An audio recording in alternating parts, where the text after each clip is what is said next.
पूरे उधर से लेके आकांक्षा दिया था कि कैसी तुम लड़की गलत किसी के साथ मत करो, तो गलत नहीं करती थी।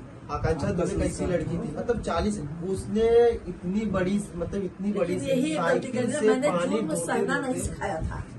मैंने जुर्म से लड़ना मैंने वही सिखाया बोला ना कि आपने संस्कार उसको बहुत अच्छे दिए थे। मैं जुर्म से लड़ना सिखाया था, उसको सहना नहीं मम्मी ने सिखाया। इतना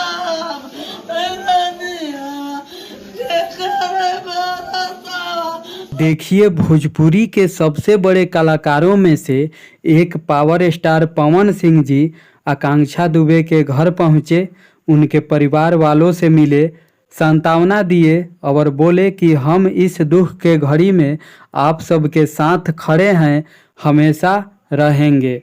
उसके बाद में आज सुपरस्टार खेसारी लाल यादव जी की टीम और सुपरस्टार सिंगर एक्टर कल्लू जी पहुँचे हैं आकांक्षा दुबे के घर। उनके परिवार वालों से, उनकी मां से बात करते हुए आप सब देख सकते हैं वीडियो में। आप सबको बता दें कि आकांक्षा दुबे की मौत की पहेली अभी सुलझी नहीं है।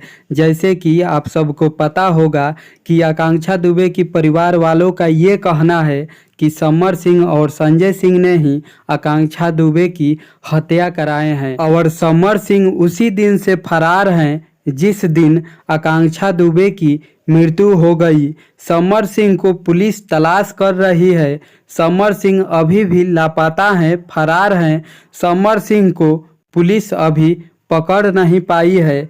आप सबको क्या लगता है, क्या समर सिंह ने ही ये साजिश रची है? समर सिंह ने ही आकांक्षा दुबे की हत्या कराए हैं? अपना राय कमेंट बॉक्स में ज़रूर दें। धन्यवाद।